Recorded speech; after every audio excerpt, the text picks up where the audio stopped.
most respected Sri Biswada Wilson sir, Dr. V. Bijilal, Dr. Joy Ulaman, Matthew Andrews, and other friends, dignitaries. Good evening and welcome. I am Dimbi Divakaran, Director, Institute of Parliamentary Affairs. It is with great pleasure that we welcome you all to Mahatma Ayyangali Memorial Lecture. First of all, let me pay tribute to Mahatma Ayyangali, who is one of the builders of modern Kerala. I am sure that he doesn't need any introduction to this audience, but as a part of the duty, let me say a few words. Mahatma Ayyangali, born in 1863, Venganur, Thiruvananthapuram, is one of the pioneers of social reform movement in Kerala. Throughout his life, he worked against the evil practices related to caste system and stand for the rights of the downtrodden in our society. His life was devoted to fight to achieve freedom, to avail public places, education, land ownership, political representation to the lower caste in Travancore. His Villuvanti Yatra and agriculture workers' strike are legendary episodes in the history of anti-caste movement in Kerala. Sadhujana Paribalana Sakyam, the organization he formed, and his activities as a member of the Sri Mulam Praja Sabha is an inspiration and a textbook to the coming generations as well as us. In short, Ayyangali was greatly contributor to eradicate caste-based discrimination and achieve rights of the lower caste and transforming them from passive receivers of the oppression to individuals and community who were conscious of their rights and dignity. In other words, his actions were invaluable to the creation of a dream of modern, equitable society and right-bearing individuals in this state. It is for his vision, ideas, and actions that Mahatma Ayyangali's legacy is of enduring significance. Sri Baswada Wilson will deliver memorial lecture. We are immensely grateful to Baswada Wilson for accepting our invitation. Sri Baswada Wilson is national convener and one of the founders of Safai Karmachari Andolan.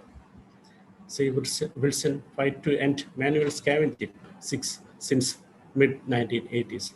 He made various efforts to eradicate it in Karnataka and Andhra Pradesh. In 1994, Baswada Wilson played a major role to form Safai Karmachari Andolan, which became nationwide organization in 2003.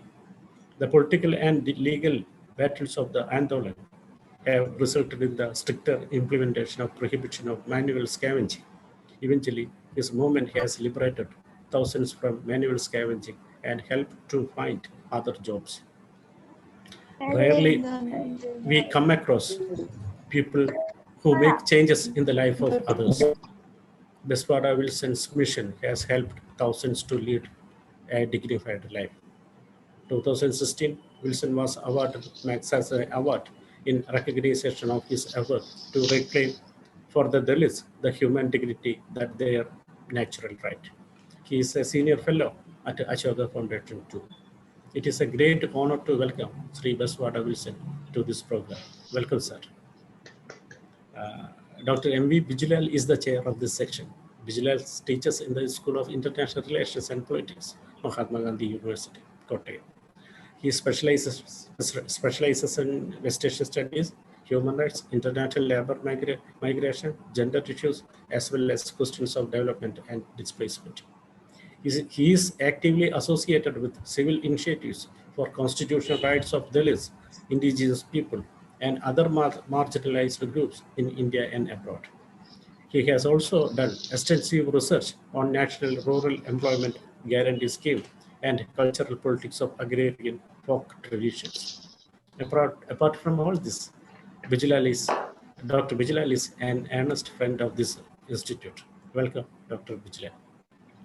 And next, let me welcome Dr. Joy Ulaman, Director of Kerala Institute of Local Administration, Matthew Andrews, Assistant Director, and the technical team of KILA. Institute is organizing this lecture in association with KILA. Many dignitaries, students, faculty members are attending this program. Hearty welcome to all. Before finishing this welcome address, let me remember Sri Gail Omveth, who devoted her life to study the life of the underprivileged in India. Thank you, Prince. Welcome again, once again, welcome to Dr. Bijilal. To begin with, this is a very important day of continuous relevance to Kerala society.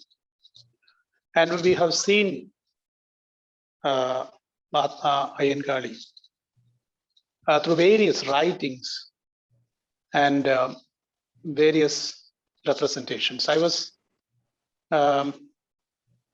Today I was reading about one of the earliest writings that came up in Adir Deepam, magazine run by the Pratyaksha Raksha Deva Sabha, 1953.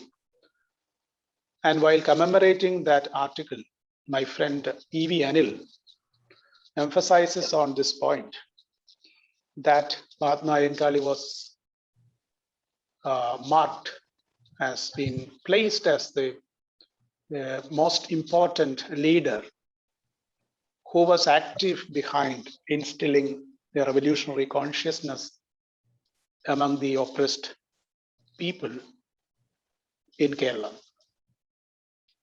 We have seen enough of the accounts from various writers, even contemporary writers, who are in their earnest efforts to know the past in which oppressed people survived, the different times of slavery that existed, and the arduous efforts to fight slavery by forgotten heroes as well as people like Mahatma Ayyankali, who made it a very strong, physically possible way of communicating the challenge that communities as together, like his organization, Sadhu Jana Paripalana Sangham, in that way, was a kind of united effort among various subsections, as we know, to raise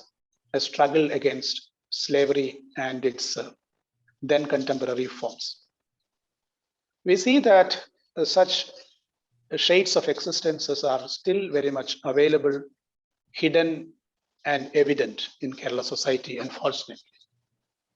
And people who speak about the importance of Ayyankali will definitely remember the arduous efforts, the heroic struggles that the collective that he led was continuing for the liberation of agricultural workers and for women's rights and for educational rights. These are all very well known to most of the people who consider Kerala as a place of civility and a continuing inspiration for human rights activists and researchers and thinkers. A place that actually become very significant because of these important efforts taken up by Mahatma Ayyankali. We have seen that he was a continuous person of different types of struggles. He is remembered as a tireless kind of struggling person, always. But at the same time, he was also very much equipped with his own strategies to deal with different sections of power, both social and institutional. If this is the brief kind of overview of the persona of Mahatma Ayyankali, with all reverence, I remember here, our speaker today, Baswara Wilson, is it is a moment of real, happiness to me that I'm here introducing or kind of, reaching out to Wilson about the very significant manner in which he is present in this audience to speak about a historically oppressed, continuously, even continuingly historically oppressed group of people who are but forced into the most difficult and heinous kind of labor. there was a mention that 3D jobs are difficult and kind of dignity, danger. But then the whole aspect of dignity has a very big problem. All these danger and ways of taking away the people from dignity is done by the society itself. Wilson has struggled for the 1993 Act. Of those who have briefly read Wilson about his continuing action from 1986 onwards to eradicate manual scavenging and all other forms of dangerous aspects of this work. Till now, he's even talking about, in his recent interviews also, he's talking about the very active presence of this very difficult situation in which people are placed in, men and women and children to a certain extent. Wilson definitely speaks about this problems from two broader perspectives. One is about the law and how the law becomes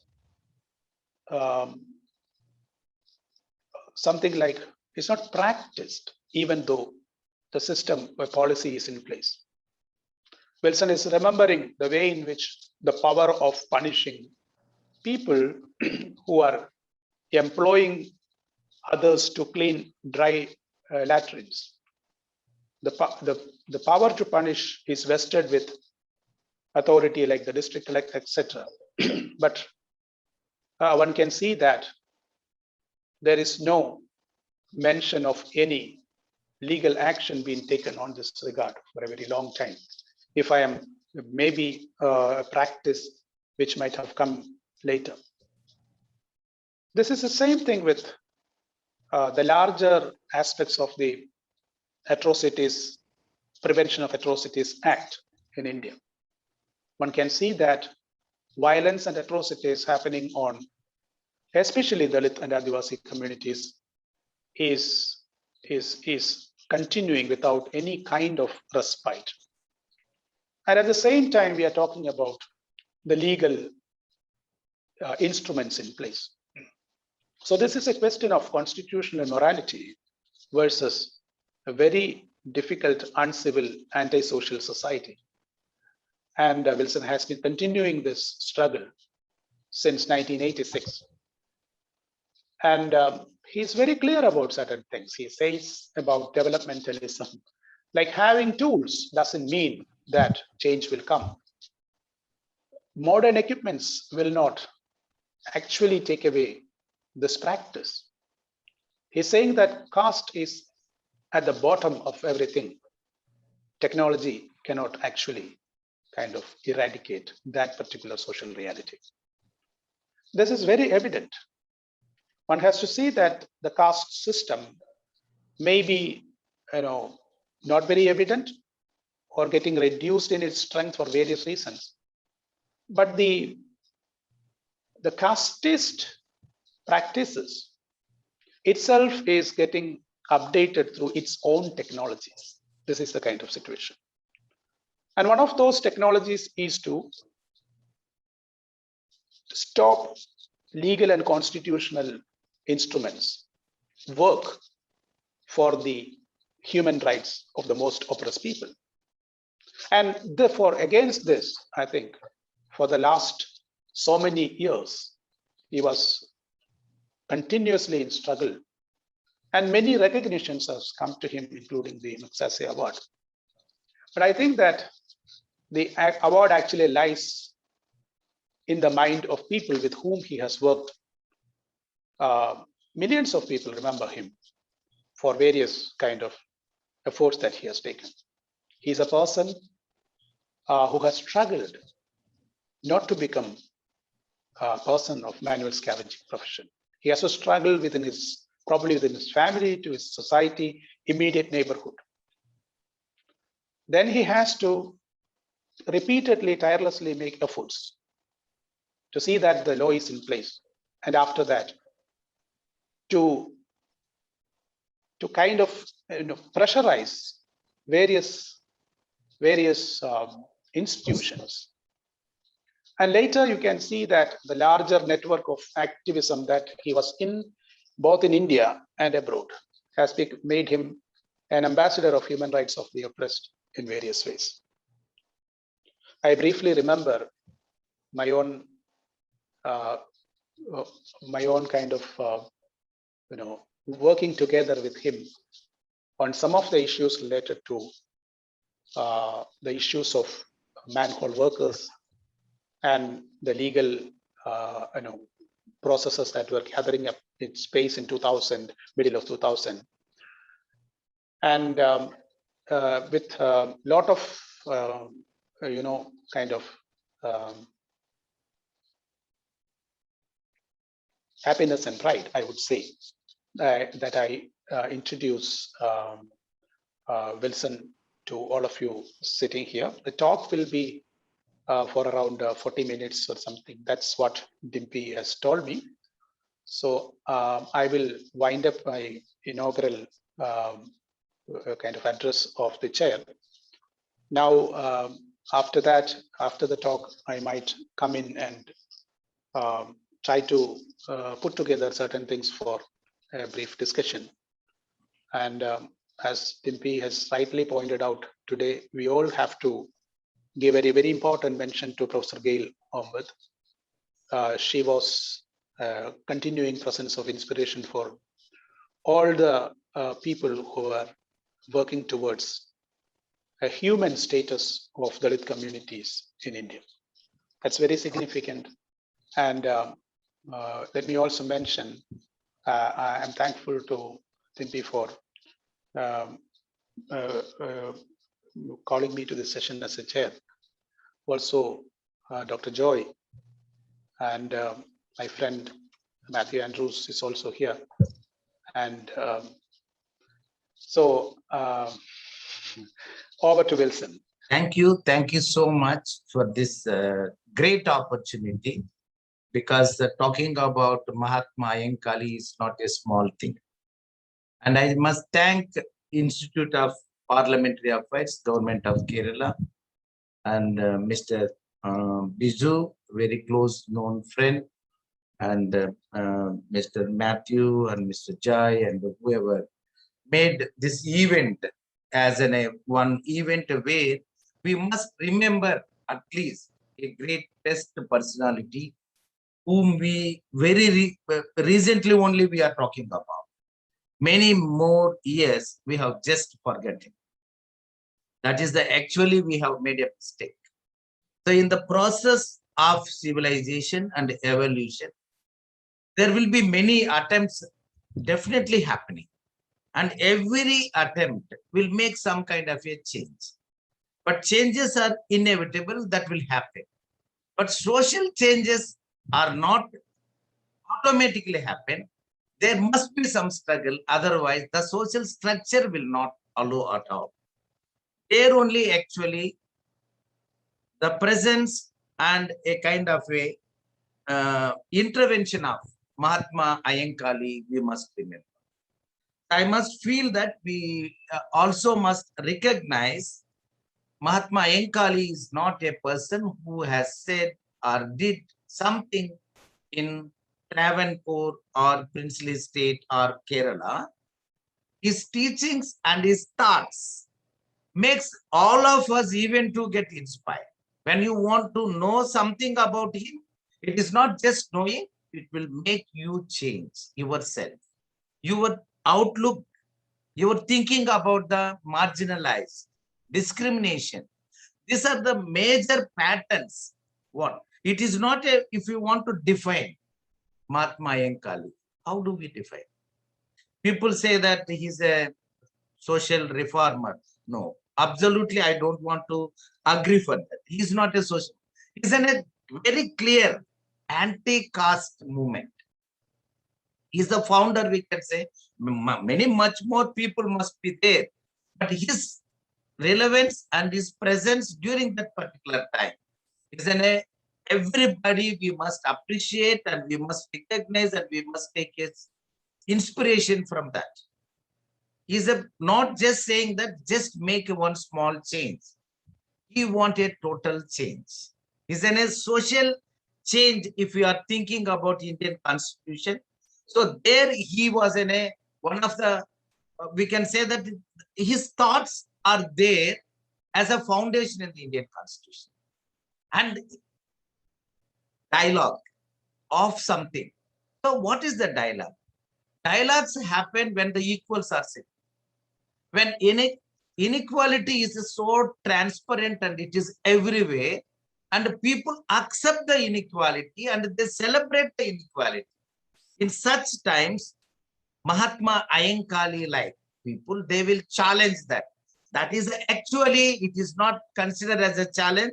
It is a dialogue to make the human society more civilized society. Civilization is not going to stop at one day. It never starts one day. It's never going to stop one day. It has to continuous process. We must civilize ourselves. Indian society is one of the worst societies in the world. So we just say something and we do something else. There will be something in the mind, we speak something. So that kind of ideologies and that kind of thoughts and that kind of morality as a widespread in Indian society during that time is just challenged, and it is not just challenging and talking, he also fought against. I don't want to say that what he has done, because the people, you are all there, you know better than me what he has done. You read so much about him. Only one thing is, I can say that after he left only we born. So the inspiration, what we are thinking are the status of the untouchables during that time. Once we remember all such things, really we can't even imagine this can happen in Indian society. But the same thing still it is there. There must be some changes, some modification, some kind of other way to look at things. But pattern completely not changed. But one thing we can always, we must remember, and we must say that that is the reason is not just social reformer, like we cannot, should not abandon. He's not only social change he fought. He's not any kind of a person who just led. No, this multifaceted character really to define, we don't have so much knowledge. That is the life of the Mahatma Ayenkali. What we talk about him is a very, very less. Because what he has done, not now, more than 150 years before, the person who is challenging itself. So there's even just simple, very simplest thing. To look him, that way he is dressing, remarkable. Even now, we are unable to come to that kind of a thing. We used to keep, even my father and all, everybody, we have to keep our the towel or something and tie with our chest waisty like, and we have to bow down. But if you look wherever the Mahatma Ayenkali, it is in a very straight, and that itself challenges. Standing a Dalit or the untouchable in this society straight, at itself, the Indian society will not accept. Standing straight, you don't need to do anything. How dare you are standing? But Mahatma Ayenkali is just not just stood, and he also challenged. That we must understand. India, there is nothing. You just walk fast, walk into the road. They said, how dare you are walking? Walking the road, what wrong is there? But this society is such a unusual society, and they can't understand any normal situations. Everything abnormal. Anything you walk, why you are walking? Everybody is wearing chappal, you wear the chappal. Why you are wearing? How dare you are? So which means what? Untouchables, they don't even consider as any human beings. In such circumstances, one person coming, particularly from the South India, and challenging everybody, he is another one more thing which we must always remember and we must always learn from is, he challenged the power. But now we are afraid of the power. we go along with the power. We do want to have a share in the power, but he wants a power that is a people's power, not the power to just go and sit and rule or anything. And he's not just individual, he also made the organizations. Wherever he led, it is all with the community. It is all with the more people. Bijulal also mentioned about that Sadhujana Paripalana Sangam. That is also one of the very important instrument which can make actually the whole society, because unity is a beginning actually for any kind of a change. So uniting the marginalized, bringing the marginalized 1 to 2 to 4 is not a small thing. We don't have any kind of a courage, and his courage and his challenge the society, that is not just we can write or we can praise him or anything, that we have to take a charge today as an inspiration, because the situation is the same. People say or talk about him, about the bullock cart or about the education. And see, the thing is that capacity, we do say that advocacy, we go and we bargain, we lobby, all such nonsense words we are using even now. But Mahatma Ayankali, he said very clearly, unless, until you allow our children to the schools, we will not come and work in your fields. It is a revolutionary. Nobody has a guts to say even today. People can't say that we will not work, we stop. But so many years before, he made that as a challenge, not just challenge, made it as a big event and made the people not to go and work in the fields of something. How the landlords will allow this? How dare this man? Where he got this? That is what is, I think that the landlords also got afraid of. They can't even come closer to him and talk, because the challenges, actually not to go to the work is itself is actually questioning their power and authority. Because you people, you just born, you have to come and just work for us. You were born only for that. Even today, what they're saying that you are a Dalit, and you are not just Dalit. You are a Bangi, you are a Toti. You born only to clean my shit. If you don't clean, who else will clean? This is the mindset, Indian mindset. Such people, he made very clearly, if you don't allow my children to go to the school, we will not allow our people, or we won't come to your field. You take the stand. Challenging is not just a challenge and keep it. It is a bargaining capacity, openly. This is an actually process of the democracy. I mean to say, it is not challenging, fighting, all these things. It is a democratization. People say that he built the modern Kerala society. I can say that he built the modern, it is not just modern, democratic Kerala society. He made the democratizing that. He started the process with the inequalities, without allowing the women to cover the top, without the Dalits to walk on the street, without providing any kind of a public spaces, asking the people to stand 20 feet away, 66 feet away, 93 feet, all these calculations, nonsense, irrational. When such times, he just came and he says, nothing, I can't accept all this nonsense. Very openly. This is not the just one word or second. He said that nothing, this will not go away. This will not continue. As if I am living in this society, I will not allow this. How dare? We think that it is just fighting. It is not fighting. It is a building a stone, foundation stone for equal and democratic society. That is what is contribution. Today we are enjoying the democracy. The democracy, the arts, ethos, values, that morality. There it starts. Without questioning, people can't. The women's rights, children in the school, it is not just look like a one incident or event. No. It is actually demolishing the hegemony of the dominance, just challenging, demolishing, throwing away. Even reminiscence also should not be seen by the next generation.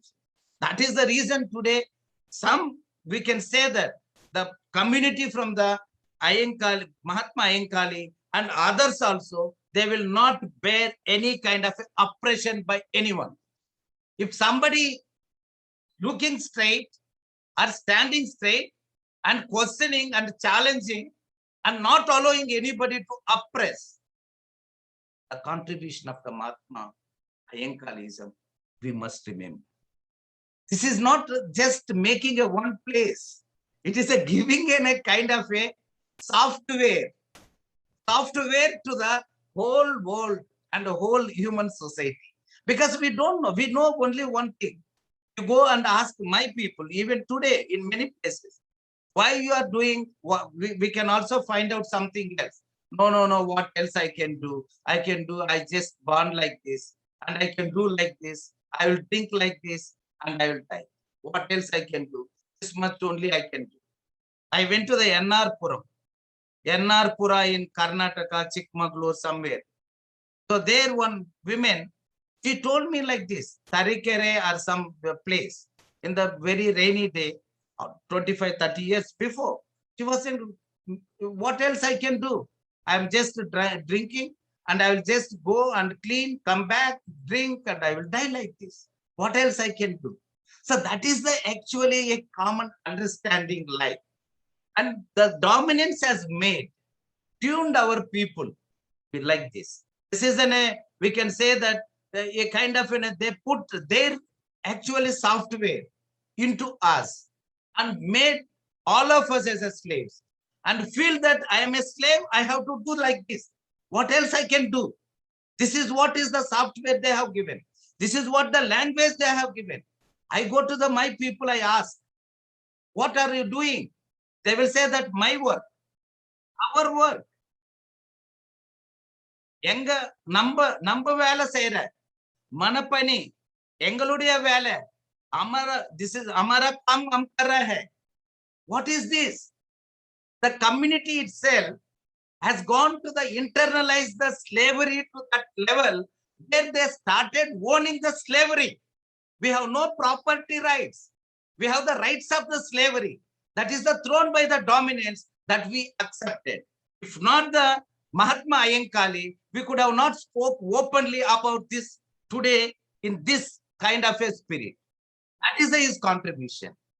And we have to take it forward. It is not going to stop in one day. The liberation is not a gift. Liberation is not the charity. Liberation is a kind of a social process, and it is a continuous process. So how the process we have to take and emancipate the world. It is not just I get angry and I want to say that I am a liberator, so I am not a slave, declare and go. No, the other person also must understand that. That is the reason he said that if you are not allowing our children, we will not work for you. So you first you look, without me, how you will live? All cheap labor in this country and Indian society. If not that, even today, we think about the big cities and everywhere, many houses. You just think about the maid, the women who support them. They expect even in the festival day to come. If she is not coming, whole house, their festival they will forget, and everybody gets so ferocious, so angry, and everybody think that how we will live. They can't work. You ask anybody to come and work in the field. Just we can go and for the Photoshop, you can have just a plantation and come back and put the photo. That everybody can do. But how actually the farmers are doing, how the coolies are doing, how the cultivation is happening by sitting in the other place and getting the money. All these people are afraid. If these people are not giving the cheap and the free labor, they cannot sustain. That is their fear. Exactly there Mahatma Ayenkali has made his first strike. He said that nothing doing, you must understand. Without me, you cannot survive. I am not surviving with your mercy. he's teaching them a lesson. There, you open your school. Not our people are coming to just to read and write. We will teach you the culture of the equality. We will teach you the kind of humanity as a human being, how you have to live. Our children will teach you because you don't know. You are continuously going with your own children, and your children also just learning how the dominance, how you have ruled the same way. Our children, that is what is the breaking. If you want to say that breaking news, this is the breaking news he did on that day by just saying that nothing doing. If you are not allowing, we will not allow. So how we can also think about this? If anywhere we have to say openly, anything is a whole this thing. It is not just actually what I want to say. It is to build an egalitarian society, an equal society, non-compromised. We do compromise many times, but no compromise. He just had that courage, and he has taken the anti-caste movement and his thoughts and everything. It is a very much important everywhere in Indian society, even today. So how the community is a warning, this is my work in the scavenging community. I felt so bad. So with whom I have to fight? My own people are saying that it is my work. If I say that you must come out of this, they will say that you are taking my livelihood. They link the slavery with my food. So you, as long as you are a slave, you will survive, you will eat. Otherwise, you will die. That is what they made us to believe. When the people said and say very openly, do I want to go out, you will not have a food. So how can I go and tell the people that you come out? They will say that you can say, but how I will survive? How the children will live? How I will pay the school fees for my children? These are the very pattern, very reasonable questions they are raising. So what to do? So I don't have a money to pay. So that is the reason when, if you know about Baba Saheb Ambedkar or Mahatma Ayankali or Pandit Ayodhya Das or many, like many people who fought against all kind of a discrimination, you will understand nothing doing. Even I am prepared to die, but I am not ready to clean your shit. When you started telling that, then only the liberation starts. Then only the process will start, the liberation process. Actually, the truth is, I was afraid of my own identity. I never told my name also to out. If I go out, people will be watching. So I want to hide myself and go, because somebody will ask all reasons and all. Even in the school, I'm not happy to get up and say and introduce myself. Every academic year beginning, teachers will ask to introduce yourself and tell about your parents. People will say even somebody to feel so shy to say that my father is a farmer. Somebody's father is the doctor, they will so proud to say. But when my turn comes, what shall I say? My name is Bezwada Wilson. My parents are Bangi, they are carrying the ship. How can I say? So I used to feel so bad. But actually the truth is, unless until you allow our children to the school, we will not. So I started thinking the same principle. This is not my problem. The problem is yours. I am not a scavenger. I chosen as a scavenger. I never chosen to do this work. You made me a scavenger. In Kerala, there was who made you communist? So that is what from the Shimoga, one person, his name is Manuel. He told me that in Kerala, we had a big this thing. You made me one is who made you a communist and you made me a communist, something like he said. Then I understood that, then it is good. I will also take something from here. I will go and tell everybody, you made me a scavenger. It is not my problem. It is your problem. So if you want to feel shy, you must feel shy, not me. I must feel happy and proud to declare that, yes, I am a scavenger son, I am a Bangi. So what? So that is the courage where you will receive. The courage we receive from the Mahatma Yankali. We are not here to actually ask to make a small change. We are not here to bargain and take the small power share. We are here to actually democratize the Indian society. We are here to actually raise our voice and follow the Mahatma Yankali, democratize the whole society, Sirf Nahi, and we are also making a humanized society. That is what I feel. So that's the actions, the struggles, whatever Mahatma Yankali has started, that is not just to limit only to the Kerala. Actually, the wheels which ply in the whole of the Kerala from the south to north and all should not stop. It has to ride even to the Red Fort of the Delhi, and it has to come the spirit to the up to the Delhi, and it has to come across the country. No street should leave. Every street, the spirit.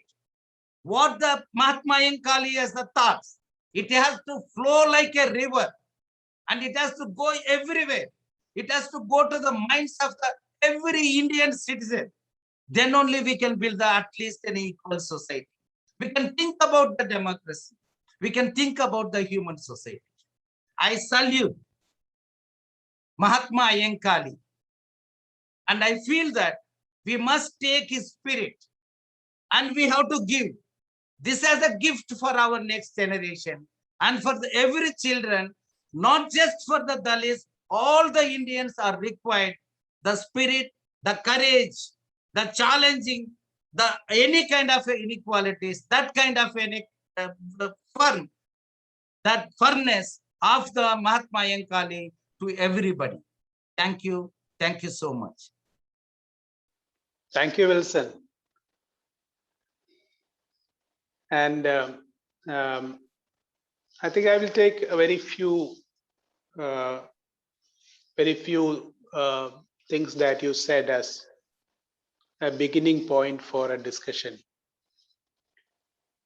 And when you said that the bullock cart should run to the Red Fort, incidentally, there is a lot of sense in it. Ours is a country from where delegates to the international organizations go and say that caste is a social reality in India. They don't say that caste is an oppressive social instrument that suppresses millions of people continuously for generations together, and that it should be stopped. Unfortunately, learned people who have studied immensely, when they go to international bodies, they sulk and shy away from the intense reality that the instrument of caste is one of the most important, driving, aspects of power in this country, oppressive power. I appreciate you for mentioning it in a very different sense. In fact, Wilson has talked about inequality which is transparent and clearly seen. And he said a kind of rejoinder that the act of reform is not that something Yankali did, but to challenge, and the manifold aspects of his persona, of the unification of the oppressed people. What he said at that time is not even told now. That's very important. And very significantly, using organized labor power to fight against this huge arrangements and forts of caste in that sense. That was very, very, very important. I mentioned about the technologies of caste, which you changed as was a different way of software for continuing survival by the oppressed people. That was very important. And you said that the reminiscences of caste oppression should not be seen by the surviving generations. I love you for saying that, because this is the most important dimensions that you have brought into this kind of this thing. About this is my work and it is your work, that kind of arrangement, a mute agreement, and under that the muted kind of violence, and how you face that is something that you talked and as you lived also. It has come out very clearly in this brief deliberation. And it's very important that power sharing as an arrangement, sacrificing dignity, is not the way for democratic revolution. And finally, I think you said what Ayyankali did to take away the so-called distance and pollution norms is actually a democratization, and he has brought a different cultural apparatus to see how a society should work. So let alone that his struggle, whatever he did, but also the kind of inner message that is coming from that is to be taken very seriously. This is what you have said. Briefly, I think that there is the Arunthadiyar community in Kerala. Many of them were rather smuggled or being forced into different urban centers of Kerala.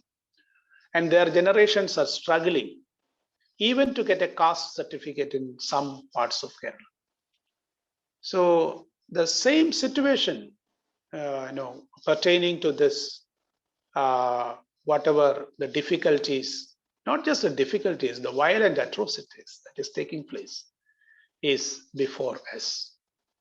So this is something that I would like to mention, a brief kind of putting together some of the interesting aspects of your conversation. And I would say that this is, you have raised the spirit of constitutional morality and collective action. And you have very aptly, connected it with the struggle revolutionary personality of the great leader Mahatma Ayyankali. Thank you very much, and over to Dimpy for continuing. Thank you. Thank you, Wilson. Thank you. Before going to questions, I like to know some of Wilson's experience in his work. In the sense, your work to eradicate manual scavenging and the challenges you faced. Challenges are there from the beginning, but one thing which also I want to make or mention here, there is the people, others also, solidarity support is also there. Without that, the total social emancipation is impossible. That is what I said, that it is in a process with the toilet owner and the Safai Karmachari women, both has to struggle to actually to get the liberation. It is not liberation for only for the women scavenger, it is for the toilet owner also. You must understand what he has done, why he has done, what made him to do like this. Unless until they understand that, so that the dry Latin will go, but the mindset will not change. That only one thing which we are struggling. Then second is judiciary. We think about actually it is a very easy and we can challenge, but we were also there in the Supreme Court almost like 11 years, and it is not easy. And go to the court challenging, and even judges, when it comes to the final phase, instead of punishing or doing a kind of a strong words against any officer, the highest officers, they will ask the Safai Karmacharis to, okay, you compromise now. We will see that within 2-3 months, there will be something. After 11 years, they will say that another 2 months like.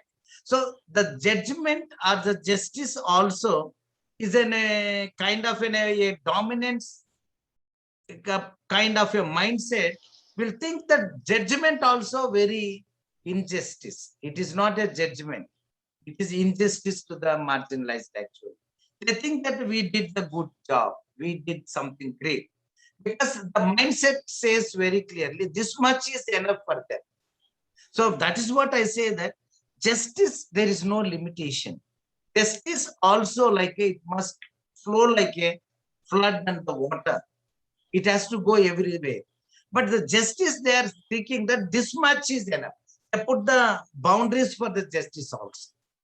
When you think about the administration officers, once you come to the power and you are started looking into the files, you don't understand that each file, each paper, what we are turning or signing is making a remarkable change in the life of the one individual or the many individuals. That kind of understanding in our bureaucracy, it is nowhere. And they think that they are doing something. They don't think that they are appointed to do that. They are supposed to do only that. Instead of that, they say that they think that we are doing. So there is one more hurdle.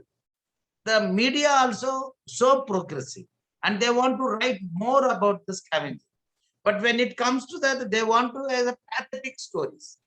So I'm not receiving the salary so many months. They want to say that. And when I'm cleaning the human excreta, it is falling on my head and it is falling on my nose. All these things kind of romanticizing the same kind of discrimination or the pathetic situation more and more.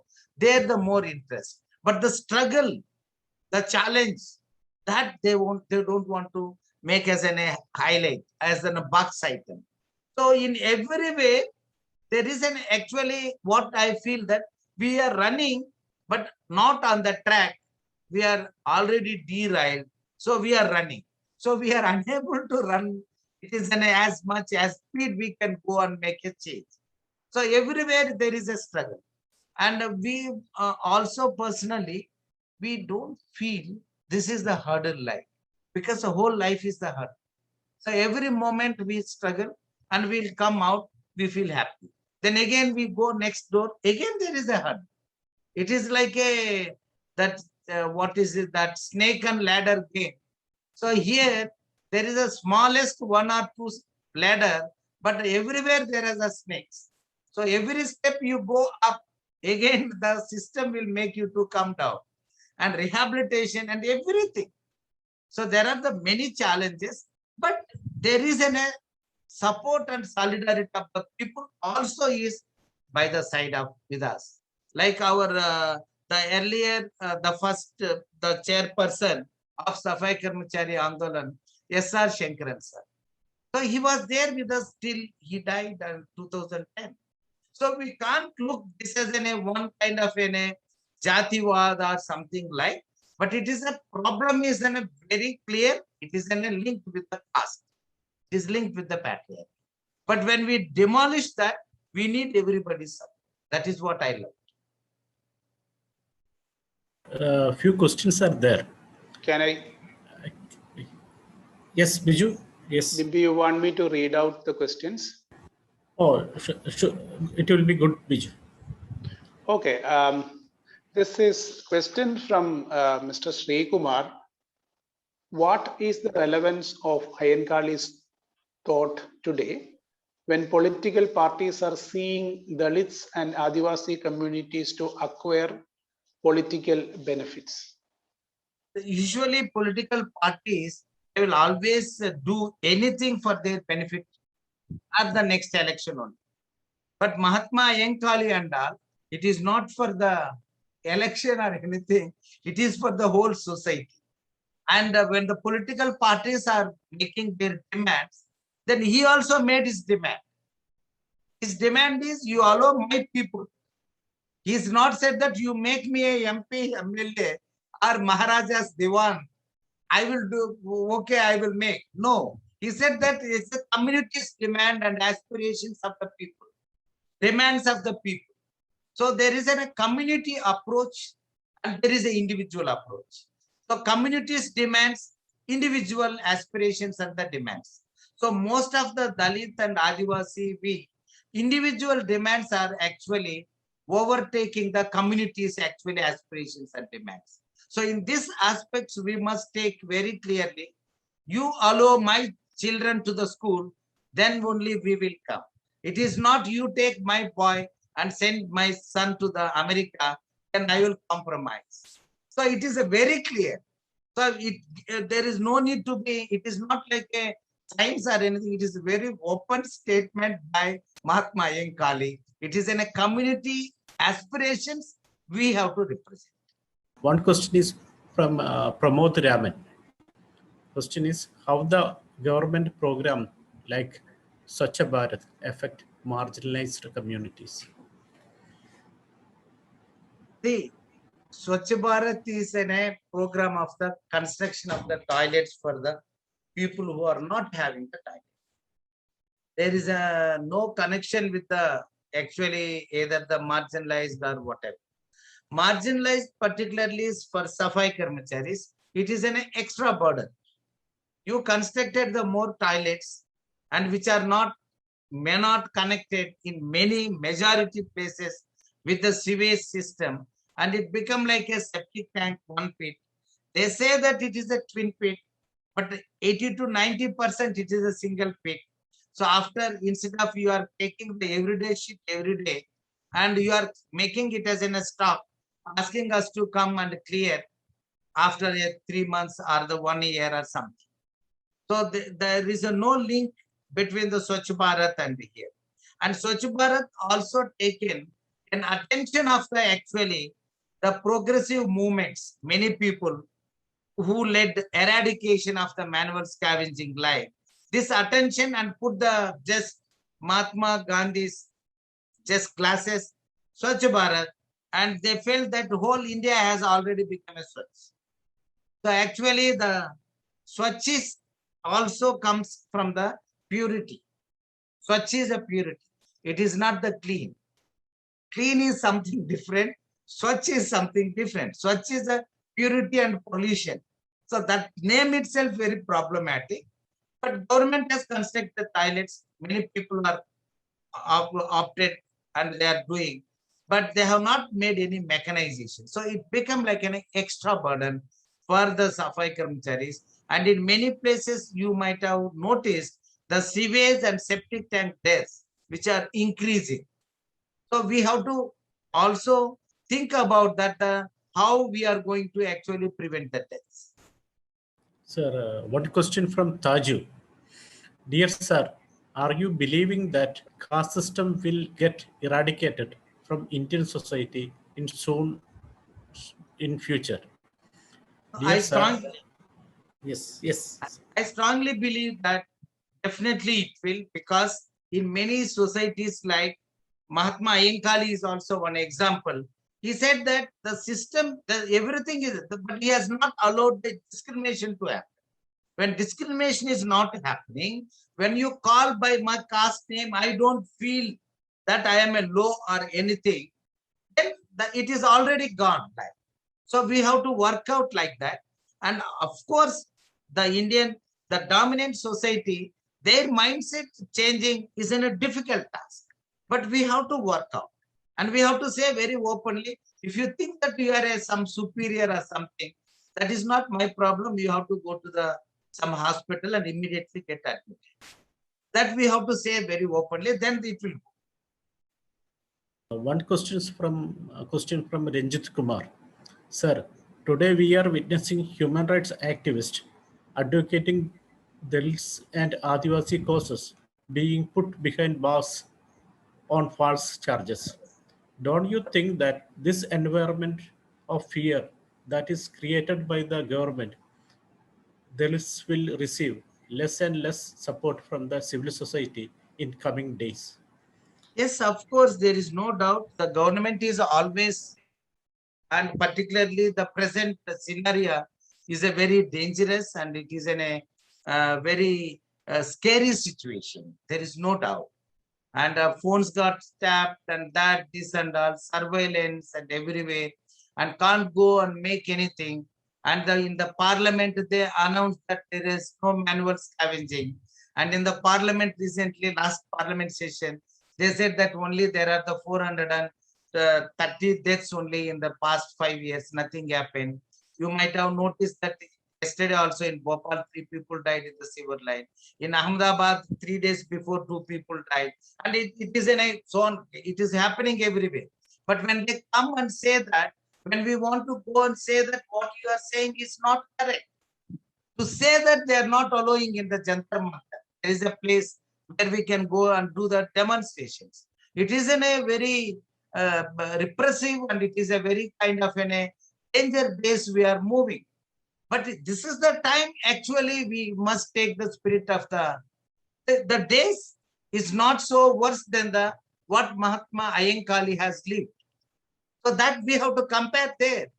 So we have to try again the same, whatever the towel he has put and stood. So we have to come back and we have to raise our voice. We should not feel afraid. And we are not feeling afraid just to say that we are so very hero or anything. Just to build a human society and equal society, nothing else. For that we can give anything. There is no need to spare.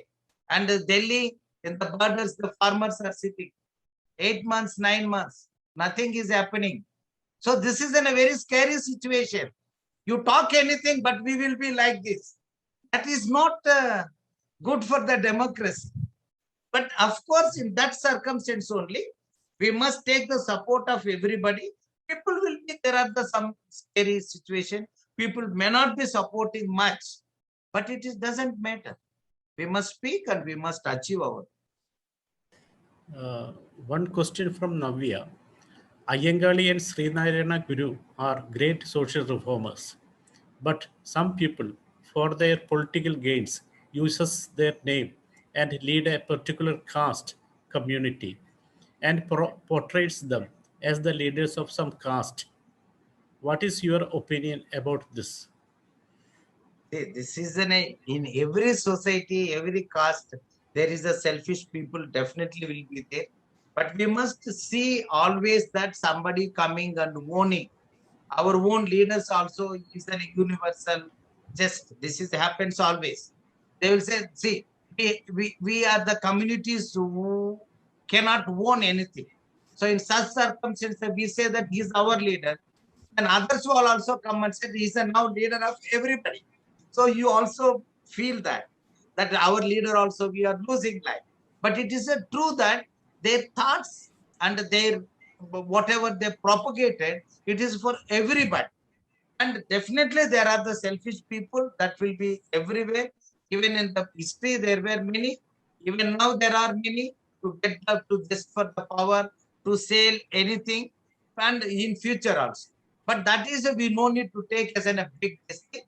And we must go in the whatever the spirit of the greatest leaders like Mahatma Ayengali or the Baba Saheb Ambedkar, Narayan Guru, and Ayodhyanas, all these things. Yes, we have to take it forward. So if somebody is doing that, they will do. But we have to take our voice more bigger than their voice. Okay, sir. Next question. This I received in my mobile. Question is how society sees the people who left manual scavenging. Whether that stigma will be always put on them, even if they leave the job, that particular job.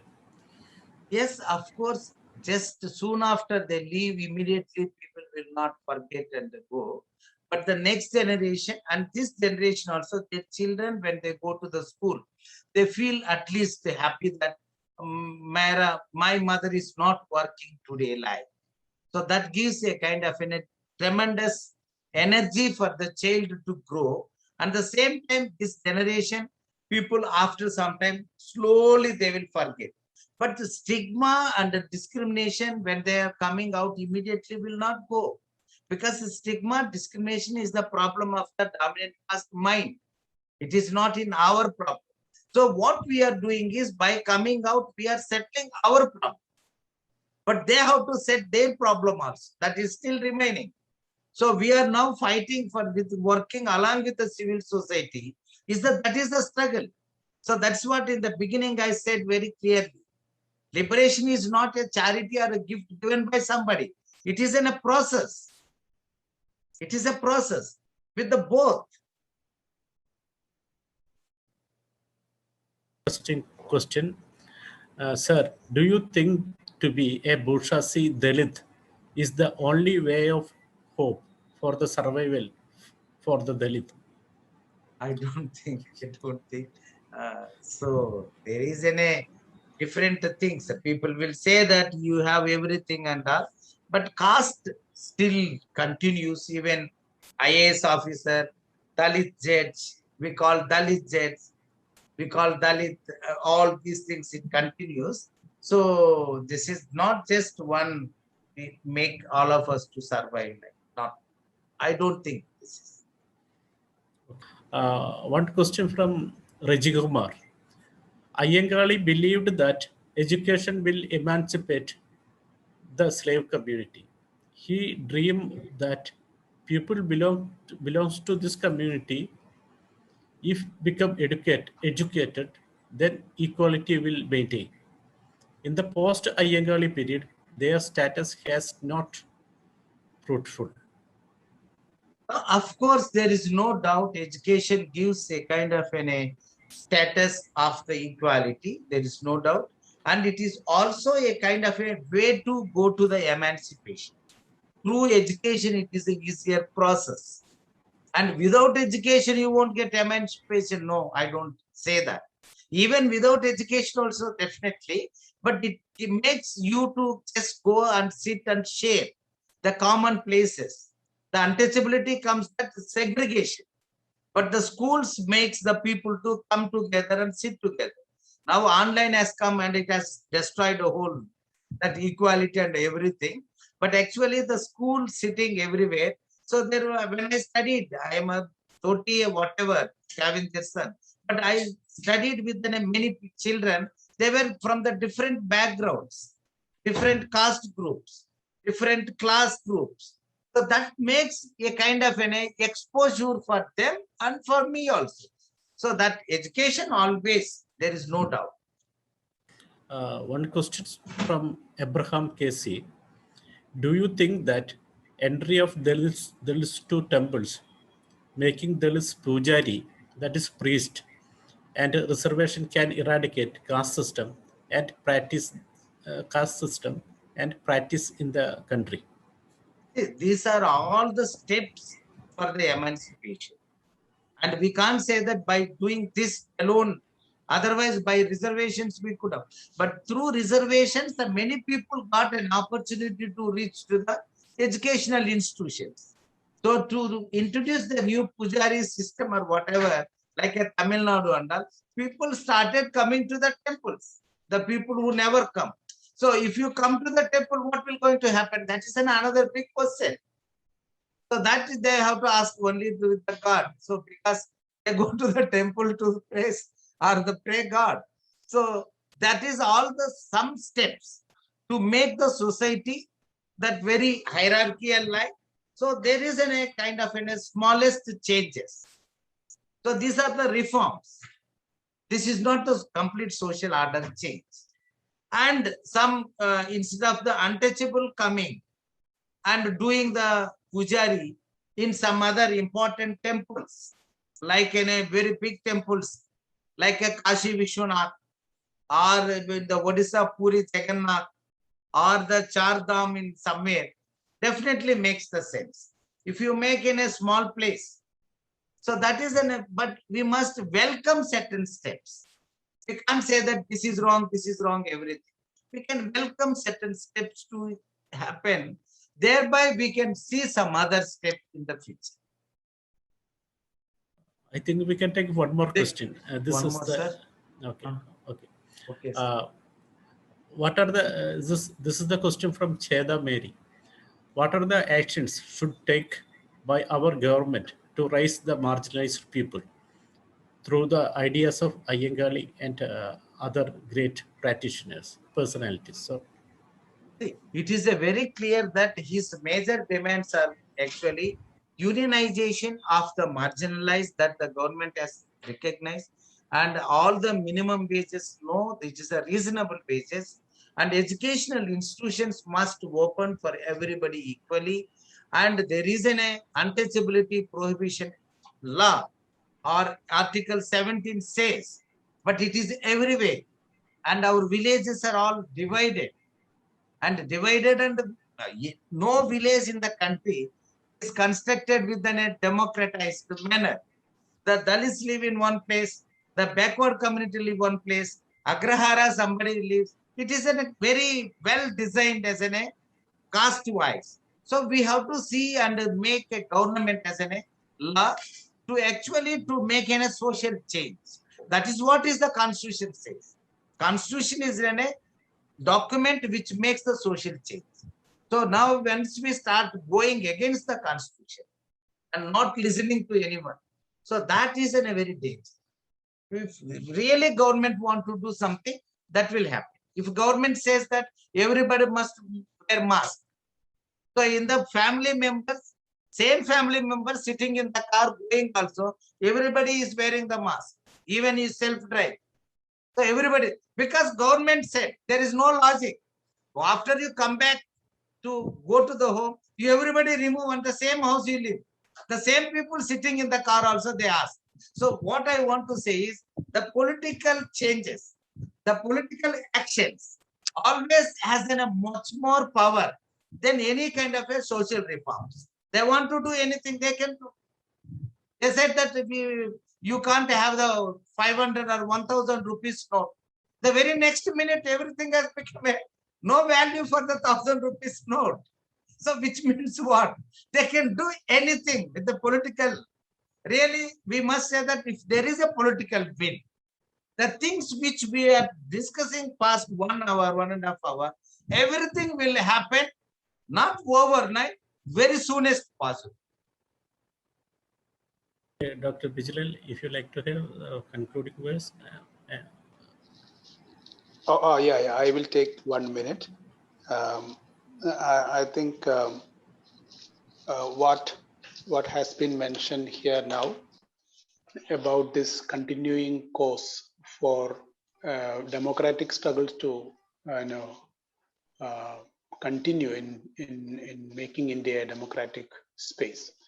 That has been coming again and again, which is emphasized in different ways by Wilson, and that is quite very important. And we all have to probably look at this great function of Constitution.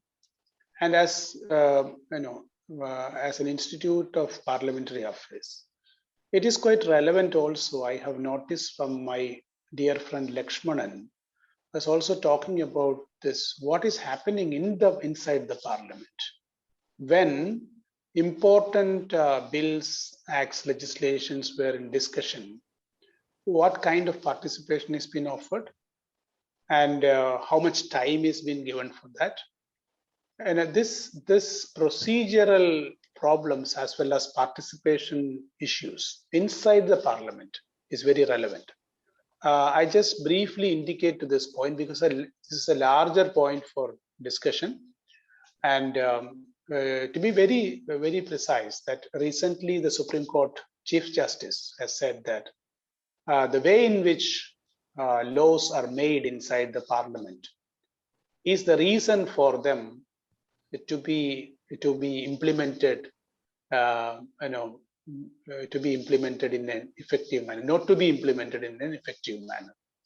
So one has to look at this technical issues of this, what happens inside the law making assemblies in that sense, the way in which they are functioning, part of which that Wilson's long journey of making a Safai Karamchari as a person with identity and rights has taken a long way, and institutions of justice as institutions of legislatures have been involved in that. For the lack of time, I think he has not discussed about it. But those who are interested, there are a few interviews that are posted in different websites where he talks about the actual nuances of this problem and how his organization has intervened for the last 2 decades, more than 2 decades. So this is very relevant, and this aspect is something very relevant for us in the context that when we are discussing this as Institute of Parliamentary Studies. I think that is the only thing I want to say. And once again, thank you, Wilson. Thank you, Wilson, for this very, very elaborate and very precisely, very pointed kind of interventions that you made. Thank you. Thank you. Now, vote of thanks Thank by you. Dr. Joy Ilaman. Vote of thanks by Dr. Joy Ilaman, Director, KILA, Kerala Institute of Local Administration. Dear friends, we are actually concluding this session, the Mahatma Iyengar Memorial Lecture on Marginalized Communities and the Dream of Equitable India. For both of us, the Institute of Parliamentary Affairs and the Kerala Institute of Local Administration, both of us engage with the democratic processes in the country and the state. It's actually a very auspicious day to talk about this, especially the dream part of it and the marginalized communities. And actually, I would like to actually refer to the points which was mentioned here. Contextually, it was mentioned by Mr. Wilson also. And I actually thought of referring to Comrade E.M.S. Namboodiripad, the first Chief Minister of Kerala, who wrote in the Ashok Mehta Committee report, his rejoinder, the dissent note, the report, where he actually mentions about how this powerful weapon of democracy and the parliamentary democracy, which could have been used by the exploited majority, but whenever and wherever the exploited majority tries to use it to get anyway, I mean, the exploited majority, when they were uses it, how the other force exploiting minority, how they try to subvert it. And we are actually at this, I mean, even now, the Ashok Mehta Committee is a long, old one for us, but still it is relevant. That's the one part. Second is, so the topic is still relevant. That is how I see it. And second also, he also mentioned about the democratic decentralization part of it, where he considered that that would actually help the day-to-day struggles against the oppressors and the exploiters.